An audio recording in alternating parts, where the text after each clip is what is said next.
تو اعمال ٹھیک ہونے کے لیے نماز ہے. مسلمان کی 24 گھنٹے کی زندگی نماز پر ہے. کس پر ہے؟ نماز ٹھیک تو زندگی ٹھیک، نماز خراب تو زندگی خراب ہے. قیامت کے دن اعمال میں سب سے پہلے حساب فرض نماز کا ہے.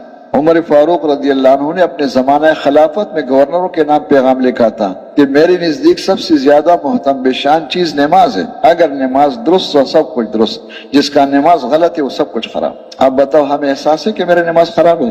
مسجد نبوی میں ایک آدمی نے آ کے نماز پڑھی، اللہ کی نبی دیکھ رہے اس کو، تازہ تازہ نگاہیں پڑ رہی اس پر، مسجد نبوی میں پڑھ رہے، اب آ کے سلام کیا، اللہ کی نبی فرمایا ارجع فصلی فإنک لم تصلی، جاؤ نماز پڑھو، آپ نے نماز نہیں پڑھی. اس نے دوبارہ نماز پڑھی، آ کے پھر سلام کیا، پھر فرمایا ارجع فصلی فإنک لم تصلی. 3 دفعہ کیا. کتنے دفعہ؟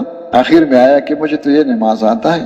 اس کے اندر کیا خرابی تھی کہ رکوع کے بعد سیدھا کھڑے ہو جائے اطمینان کے ساتھ حتی تطمئن قائما، اور سجدے کے بعد اطمینان سے بیٹھ جائے حتی تطمئن جالسا. وہ نہیں تھا. تو جو یہ نماز مسجد نبی بھی پڑھ رہے ہیں، اللہ کی نبی کہتے یہ نماز نہیں ہے. یہ نماز ہم ریون پڑھیں گے تو ہو جائے گا؟ مجھے بتا دو مجھے بھائی، کبھی خیال کیا کہ میری نماز کس طرح ہے؟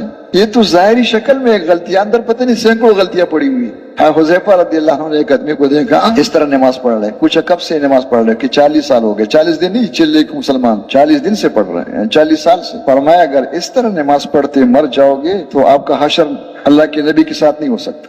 آپ نے 40 سال سے نماز نہیں پڑھی. یہ تو یہاں کر اب دیکھنا ہو کہ بھئی میں نماز ہوش کے ساتھ پڑھ رہا ہوں یا غفلت کے ساتھ پڑھ رہا ہوں. کبھی خیال بھی کیا کہ اس کے اندر کتنی خرابیاں ہیں، ظاہر کے اعتبار سے کتنی خرابیاں ہیں. تو نماز سیکھنا ہے. اب نماز دو قسم کے، ایک بچوں والی نماز ہے. بچوں والی نماز میں تو نہ قومہ ہوتا ہے نہ جلسہ ہوتا ہے، شاید وضو بھی نہ ہو. کیا نہ ہو بھائی؟ بچوں کی وضو کا کوئی اعتبار ہے؟ اور کر بھی لے تو اس کو کیا طریقہ آتا ہے؟ وہ کہتے ہیں کہ چلو بھائی ہو گیا ہے، 2/3 کام ہو گیا، ایک نہ ہو جائے تو کیا مسئلہ ہے؟ اٹھنا بیٹھنا ان کو آتا ہے. ایک ہے صحابہ والی نماز. صحابہ والی نماز میں ایمان، اخلاص، اتباع سنت، اللہ کی دھیان، اللہ کے ساتھ تعلق، یہ سب کچھ ہے. وہ صحابہ والی نماز ہے. ہمارے ہاں دوسرا نمبر وہ نماز. اگر یہ نماز ہے تو ہم فارغ ہیں، اللہ کا شکر ہے، چلے لگانے کی ضرورت نہیں ہے. کیا نہیں ہے بھائی؟ اگر وہ نماز ہے تو سال ہا سال چاہیے اس کی. تو اس کا خلاصہ یہ ہے کہ نماز کا ظاہر بھی ٹھیک ہو اور باطن بھی ٹھیک ہو. ظاہر سے مراد یہ کہ مسائل کے اعتبار سے نماز کا ظاہر ٹھیک ہو، تکبیری تحریمہ سے سلام تک، تلفظ سے لے کر اخیر تک. یعنی کہ تلفظ ہی غلط ہے. کیا ہے؟ ہم جزیات تو نہیں بیان کرتے لیکن کیا کرے وہ بولنا پڑتا ہے کہ لفظ اللہ ہی غلط ہے. اللہ اس پر شد ہے. کیا ہے بھائی؟ اور شد کے اوپر کیا ہے؟ بولو بھائی. مد ہے. کیا ہے؟ تلفظ کیا ہے؟ اللہ اللہ اللہ اللہ اللہ اللہ. یہ اللہ ہے. اللہ یکون اللہ اللہ میں کیا فرق ہے؟ وہ تو شکر ہے کسی کو پتہ نہیں ہے، کوئی سمجھدار ہو کہ ان کو اللہ کا نام بھی نہیں آتے کیسے مسلمان ہیں. کہتے اللہ اکبر اللہ اکبر. میں نے اشارہ کر دی کہ جب ایک لفظ کا یہ حال ہے تو آگے کا کیا حال ہوگا. اور شاید لکھ کے پڑھے اس میں مبتلا ہے. کیا ہے؟ ان پڑھ کا تو چھوڑ ہی دو. اور رواج میں اللہ ہے بس. کیا ہے بھائی؟ نہ شد ہے نہ مد ہے نہ ہاں ہے. کیا ہے بھائی؟ الف لام ہے بس. کیا ہے بھائی؟